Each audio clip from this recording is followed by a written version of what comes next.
ഭാര്യയുടെ പാസ്പോർട്ടുമായി ബന്ധപ്പെട്ട് കോൺഗ്രസ് ഉന്നയിച്ച ആരോപണങ്ങൾ വ്യാജമാണെന്ന് അസം മുഖ്യമന്ത്രി ഹിമന്ത ബിശ്വ ശർമ്മ. വ്യാജരേഖ ചമയ്ക്കലാണ് കോൺഗ്രസ് നടത്തുന്നതെന്നും പിന്നിൽ പാകിസ്ഥാൻ ബന്ധമുണ്ടെന്നും മുഖ്യമന്ത്രി തിരിച്ചടിച്ചു. ഭാരതീയ ന്യായ സംഹിത പ്രകാരം വ്യാജരേഖ ചമച്ചതിനും അപകീർത്തിപ്പെടുത്തിയതിനും കോൺഗ്രസ് നേതാക്കൾക്കെതിരെ കേസ് എടുക്കുമെന്നും ഹിമന്ത ബിശ്വ ശർമ്മയുടെ മുന്നറിയിപ്പ്.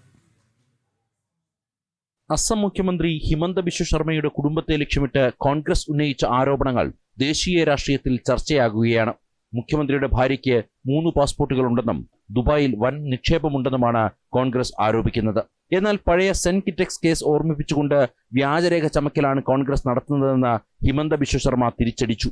1989-ൽ VP സിംഗിനെ കൊടുക്കാൻ കോൺഗ്രസ് വ്യാജ ബാങ്ക് രേഖകൾ ചമച്ച സെന്റ് കിറ്റക്സ് കേസിന് സമാനമായ നീക്കമാണ് ഇപ്പോഴത്തേതെന്നും അദ്ദേഹം പറഞ്ഞു. പാസ്പോർട്ട് രേഖകളിലെ ഫോട്ടോയും വിവരങ്ങളും തെറ്റാണെന്ന് ചൂണ്ടിക്കാട്ടിയ മുഖ്യമന്ത്രി ഒരു ഈജിപ്ഷ്യൻ പൗരന്റെ വിസ നമ്പർ ഉപയോഗിച്ചാണ് കോൺഗ്രസ് വ്യാജരേഖ ഉണ്ടാക്കിയതെന്നും വ്യക്തമാക്കി.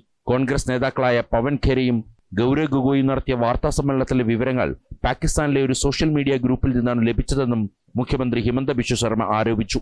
പാകിസ്ഥാനി ഇൻ അജ്മാൻ എന്ന ഗ്രൂപ്പിൽ വന്ന വിവരങ്ങളാണ് കോൺഗ്രസ് ഉപയോഗിച്ചതെന്നും അദ്ദേഹം ചൂണ്ടിക്കാട്ടി. കഴിഞ്ഞ 10 ദിവസത്തിനുള്ളിൽ പാകിസ്ഥാൻ ചാനലുകളിൽ അസം തെരഞ്ഞെടുപ്പിനെ കുറിച്ച് 11ലധികം ചർച്ചകൾ നടന്നതായി മുഖ്യമന്ത്രി പറഞ്ഞു. ഈ ചർച്ചകളിലെല്ലാം കോൺഗ്രസ് വിജയിക്കണമെന്ന നിലപാടാണ് ഉയർന്നു വന്നതെന്നും ഇത് ഇന്ത്യയുടെ ആഭ്യന്തര രാഷ്ട്രീയത്തിൽ വിദേശ ശക്തികളുടെ ഇടപെടലാണെന്നും അദ്ദേഹം കുറ്റപ്പെടുത്തി. The entire material of the press conference which has taken place yesterday was supplied from a Pakistani social media group.